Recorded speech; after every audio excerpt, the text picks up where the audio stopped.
Hello बच्चों, let's see the question.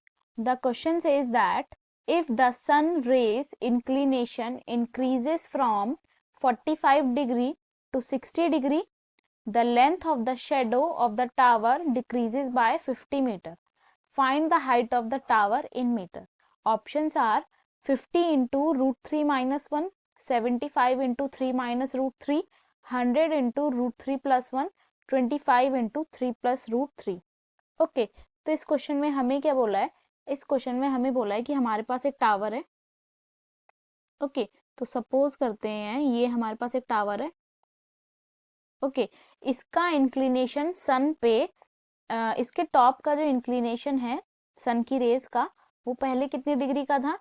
45 degree का. और फिर कितनी डिग्री का हो जा रहा है? फिर वो 60 डिग्री का हो रहा है. तो ठीक है, तो सबसे पहले इसके टॉप का जो इंक्लिनेशन था वो सबसे पहले कितनी डिग्री का था? 45 डिग्री का था. ओके तो यहाँ पे शेडो जो होगी वो क्या होगी? शेडो होगी हमारी, शेडो की लेंथ होगी, ये होगी हमारी शेडो की लेंथ. इसको हम बोल देते हैं y. ये है इनिशियल शेडो लेंथ. ओके अब क्या हो रहा है? सन का जो इंक्लिनेशन है वो 60 डिग्री पे चेंज हो रहा है. तो 60 डिग्री पे चेंज हो रहा है, इट मीन सन यहाँ पे आ जाएगा. फिर जो इंक्लिनेशन बनेगा वो कितने डिग्री का बन रहा है? फिर वो बन रहा है हमारे 60 डिग्री का. ओके और फिर शेडो की लेंथ क्या होगी? शेडो की लेंथ होगी ये x होगी.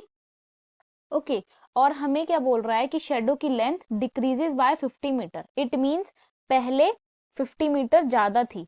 ठीक है, तो सबसे पहले y थी लेंथ, अब ये x हो गई. 50 मीटर डिक्रीज हुआ मतलब डिक्रीज ये हुआ, तो इट मींस ये हमारा 50 मीटर है. ओके तो हम ये अपनी फिगर कंप्लीट कर लेते हैं. इसको हम ज्वाइन कर देते, ये हमारा ट्राइंगल बन जाएगा. तो यहाँ पे हम लिखते हैं ए बी, इसको हम सी पॉइंट बोल देते हैं. A point, B point, C point and D point. ये है इनिशियल और ये है फाइनल. ओके तो हम लिखते हैं O dash is the initial position. O dash is the initial position, initial position of sun. Okay और O is the final position of the sun. O is the final position of sun. Okay और हमारे पास क्या है? AB is the tower. AB is the tower और हम late कर लेते हैं of length H. Of length H. तो यहाँ पे इसको हम क्या लेट कर लेते हैं? इसको हम H लेट कर लेते हैं. ओके तो यहाँ पे जो हम इसे सॉल्व करने के लिए हम जो की कॉन्सेप्ट यूज करेंगे, की कॉन्सेप्ट हम यूज करेंगे tan थीटा का. tan थीटा हमारे पास क्या होता है? परपेंडिकुलर अपॉन बेस होता है tan थीटा. tan थीटा हमारे पास होता है परपेंडिकुलर अपॉन बेस. इसको यूज करके हम ये क्वेश्चन सॉल्व करेंगे. तो हम सबसे पहले लिखते हैं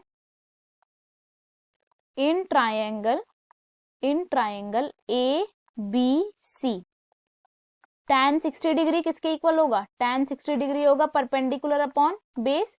परपेंडिकुलर क्या है यहाँ पे? A B. बेस क्या है यहाँ पे? B C. ए बी को हमने क्या लेट किया है? एच. और बी सी को लेट किया है एक्स. ओके अब हमारे पास tan 60 डिग्री की वैल्यू क्या होती है? √3. तो यहाँ पे हम पुट करेंगे √3 is equals to h upon x. तो एच की वैल्यू क्या आ गई हमारी? √3x metre.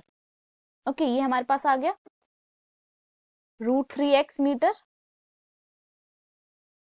ओके अब हम आते हैं दूसरे ट्राइंगल पे.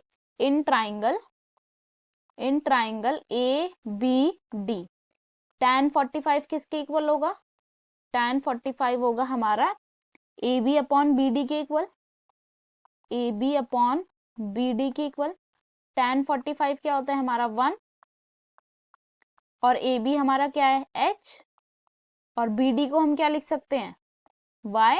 और y को हम क्या लिख सकते हैं? x plus 50. ये लिख सकते हैं हम यहाँ पे. बी डी को क्या लिख सकते हैं? x plus 50. तो हम यही लिखेंगे. तो tan 45 1 is equals to h upon x plus 50. Okay तो यहाँ पे हमारे पास h की क्या वैल्यू आ गई, x प्लस 50। ओके अब हमें पीछे दे रखा था, हमने निकाला था h की वैल्यू √3x है, तो x की वैल्यू क्या हो गई, h अपॉन √3। तो हम ये सब्स्टिट्यूट कर देंगे अपनी इक्वेशन में, तो h is equals to small h is equals to x plus 50, small h is equals to small h upon √3 plus 50।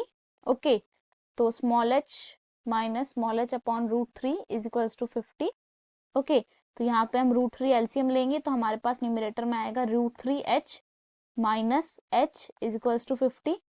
Okay और इसको हम कैसे लिख सकते हैं, हमारे पास क्या आया, √3 okay √3h minus h, √3h minus h upon √3 और ये √3 यहाँ पे मल्टीप्लाई में चला जाएगा तो इसलिए 50√3, यहाँ से h कॉमन निकालेंगे तो √3 माइनस 1 इज इक्वल्स टू 50√3, तो h is equals to 50√3 upon √3 minus 1।